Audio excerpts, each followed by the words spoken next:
सत्यनारायण स्वामी तात्कालिक नारिकेल वेदं समर्पयामि निवेदान्तं मध्ये मध्ये पानीयं सर्वस्तपक्षान् समर्पयामि भोगीफलताम्बूलं समर्पयामि हिरण्यगर्भाय महासूनुष्व दक्षिणां समर्पयामि तान्तरं कर्पूरमङ्गलोत्तरनीराजनं दर्शयामि ओम पर्याप्यानन्दरायाय सर्वस्तोमोतिरात्र उत्तममहद्भवते सर्वस्याभ्यदिते सर्वस्ययुद्धे सर्वमेव तेनाप्नोति सर्वं जयते कल्याणाद्भुतगात्राय कामितार्थप्रदाय श्रीमद्भे श्रीनिवासाय कर्पूरमङ्गलनीराजान्तरमध्ये शुद्धाचमन्यमाचमन्यान्तरमध्ये परिमण्पान् हार्दिक नमस्कारं చేసుకో रक्षां धारयामि लक्ष्मीरमण गोविंद गोविंद रमारमण गोविंद गोविंद జతలు తీసుకోండి సార్.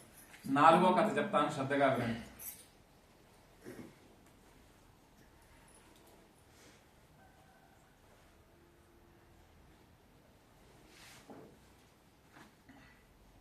వాయిస్ రావాలంటే నీరు తాగాలి.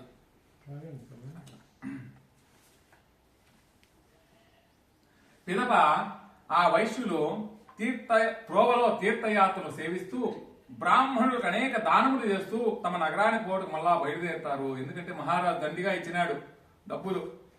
దండిగా డబ్బులు సేమైతాయి, గర్వం వస్తుంది. కాబట్టి అందరికి కనిపించిన వాళ్ళకంతా చిక్కిన వాళ్ళకంతా దానాలు చేసుకుంటా సంతోషంగా పోతా ఉన్నారు. వారు సముద్రం ఆ విధంగా కొంత దూరం ప్రయాణం చేసిన తర్వాత ఎవరు వైశ్యులు ఇద్దరు సత్యనారాయణ స్వామి ఒక సన్యాస రూపం ధరించి ఆ వైశ్యుల దగ్గరకు వచ్చి పరీక్షించాలనుకుని ఆ వైశ్యులు ఈ విధంగా అడుగుతాడు. ఓ వైశ్యులారా, మీ పడవలో ఉండేటువంటి సామానులు ఏమిటయ్యా అని అడుగుతాడు. ఆ మాటలు విని ఆ వైశ్యులు ధన గర్వంతో ఉన్నవారు కావున పరిహాసంగా నవ్వుతూ, ఓ సన్యాసి, మా పడవలో ఏమున్నదో నీకెందుకయ్యా? ధనమును దొంగిలించడానికి ఆలోచించుచున్నావా?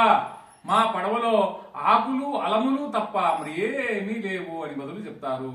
ఆ సన్యాసి అది విని అట్లే అగునుగాక అని చెప్పి అక్కడ నుండి వెళ్ళిపోయాను. ఆ సన్యాసి అక్కడ నుండి వెళ్ళిపోయి కొంచెం దూరం పోయి ఒక చెట్టు కింద కూర్చుండెను. పిదప వైశ్యులిద్దరూ నిత్య కృత్యాలన్నీ నెరవేర్చుకుని పడవలోని చూచి తెల్లబోతారు. బరువు తగ్గి పడవ పైకి తేలి ఉంటుంది. ఆ వైశ్యుడు తమ పడవలో డబ్బు సంచులకు బదులు ఆకులు అలములు ఉండడు చూచి మూర్ఛిల్లి కింద పడిపోయి ఏడ్చసాగుతారు. అప్పుడు అల్లుడు మామను చూచి, ఏడ్చుట వలన ప్రయోజనమేమున్నది? ఆ సన్యాసి శపించాడు కనుక ఇట్లయినది.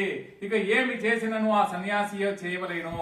ఆయనకు ప్రార్థించడం మంచిది. అలా చేస్తే మన డబ్బు మూటలు మనకు లభిస్తాయని చెప్పాను. ఆ వైశ్యుడు అల్లుని మాటలు విని పరుగున ఆ సన్యాసి దగ్గరికి పరిగెత్తుకుని పోయి ఆ యొక్క సన్యాసి యొద్దకు పోయి ఆయనకు సాష్టాంగ నమస్కారం చేసి ఈ విధంగా, నేను మహాత్మా అజ్ఞానుడను, అవివేకి అయి మీతో పరిహాసంగా మాట్లాడి తిని నా అపరాధాన్ని క్షమించి నా డబ్బు మూటలు నాకు లభించేటట్టు అనుగ్రహించు స్వామి అని కోరుతాడు. అప్పుడు ఆ సన్యాసి ఆ వైశ్యుని చూచి, పోయి నా వ్రతం అంటే సత్యనారాయణ వ్రతం చేస్తానని చెప్పి చేయకపోవడం వల్లనే ఈ యొక్క బాధలు కలిగిను అని చెప్పాను. ఆ వైశ్యుడు ఆ సన్యాసిని చూచి ఈ విధంగా, నేను ప్రభు, ఈ లోకమంతయు నీ మాయ వలన నిండి ఉన్నది. బ్రహ్మాది దేవతలు కూడా నిన్ను గ్రహింపజాలరు. ఇక నేనెంత వాడను? నాపై కరుణ చూపుము. నా ధనము నాకు లభించినట్టు చేసి నన్ను రక్షింపుము అని అనేక విధములా ప్రార్థించను. అప్పుడు స్వామి ఆయన సంతుష్టుడై మరలా ఆ పడవలో వర్తకుని ధనమంతా ఉండేటట్లు వరమిచ్చి మాయమైపోయాను.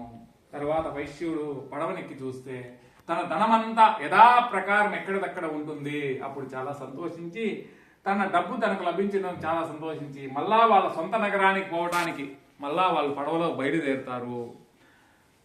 ఆ తర్వాత వైశ్యుడు, అల్లుడా, అదే మన రత్నపుర అని చెప్పి తమ రాక భార్య పుత్రికలకు తెలిపిరమ్మని ఒక దూతను పంపుతాడు. ముందు కాలంలో ఇప్పుడైతే ఫోన్ చేయాలి, ముందు కాలంలో మనిషిని పంపిస్తా ఉన్నారు. ఇట్లా వచ్చినాము, పలానా వచ్చినాము చెప్పండి అనేసి ఒక మనిషి నడుచుకొని వచ్చి చెప్తా ఉన్నారు. అట్లా ఒక దూతను పంపాను. ఆ దూత నగరానికి పోయి లీలావతిని చూచి, అమ్మా, మీ భర్త అల్లుడు వచ్చి ఉన్నారు, పడవ ఇప్పుడే చేరింది ఒడ్డుకు అని చెప్పాను. లీలావతి ఆ దూత మాటలు విని చాలా ఆనందించి అమ్మాయి చెప్తుంది, అమ్మాయి, సత్యనారాయణ స్వామి వ్రతాన్ని త్వరగా ముగించిరమ్ము, నేను పడవ దగ్గర పోతున్నాను అని కుమార్తెను తొందర చేసి బయలుదేరి వెళ్ళిపోయాను.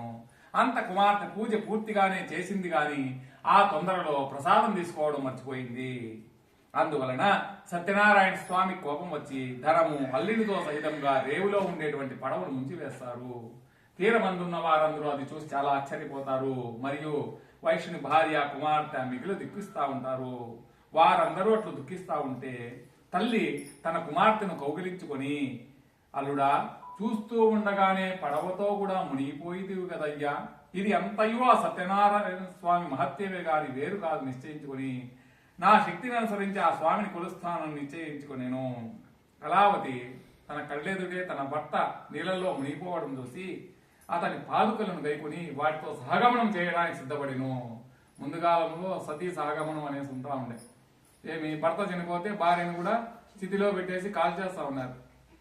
మళ్ళా కందుకూరి వీరేశలింగం ఇట్లా వాళ్ళంతా దురాచారాలంతా దూరం చేయాల భారతదేశంలో రాజా రామ్మోహన్ రాయ్ వీళ్ళంతా మొత్తం అంతా ఈ దురాచారాలంతా తోముట్టిచ్చేసినారు. ఆ విధంగా తన భర్త చనిపోవడం అతని పాదుకలను తీసుకొని వాటితో సహగమనం చేయడానికి సిద్ధపడిను. ఆ వైశ్యుడు అది చూసి అంతా దుఃఖిస్తూ ఇది అంతయు సత్యనారాయణ స్వామి మహత్యమే గాని వేరు కాదని నిశ్చయించుకొని నా శక్తిని అనుసరించి ఆ స్వామిని కొలుస్తానని నిశ్చయించుకుని అందరినీ పిలిచి తన అభిప్రాయం చెప్పి స్వామికి సాష్టాంగ నమస్కారం చేసి వేడుకొనెను. అంత సత్యనారాయణ స్వామి వైశ్యునిపై కరుణ వహించి, ఓ వైశ్యుడా, నీ కుమార్తె ప్రసాదం భుజింపకుండానే భర్తను చూడడానికి వచ్చినది. ఆమె ఇంటికి పోయి ప్రసాదం తీసుకొని వస్తే అంతా శుభం జరుగుతుంది అని ఆకాశము నుండి వినబడిన మాటలు ముందు కాలంలో వినిపిస్తా ఉన్నాయి. ఆకాశం నుండి వినబడిన మాటలు విని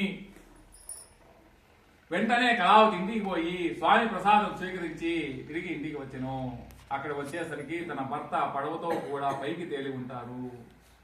అప్పుడు అందరూ చూసి చాలా ఆనందపడిపోతారు. అప్పుడు కళావతి తండ్రిని చూసి, తండ్రి, ఇంకా ఎందుకయ్యా నువ్వు ఆలస్యం చేస్తావు, ఇంటికి పోదాం రమ్ము అని అంటారు. ఆ యొక్క వైశ్యుడు ఇంటికి కూడా పోకుండానే అదే సముద్ర తీరంలోనే సమస్త బంధుజనాన్నంతా ఆహ్వానించి భక్తి శ్రద్ధలతో మహావైభవోపేతంగా సత్యనారాయణ స్వామి వ్రతం చేసి పిమ్మట సుఖంగా ఇల్లు చేరుకుంటాడు.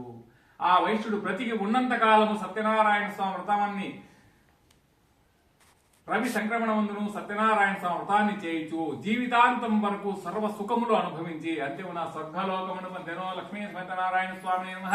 చతుర్థోధ్యాయ చతుర్థోధ్యాయ వ్రతకథా సమాప్తః.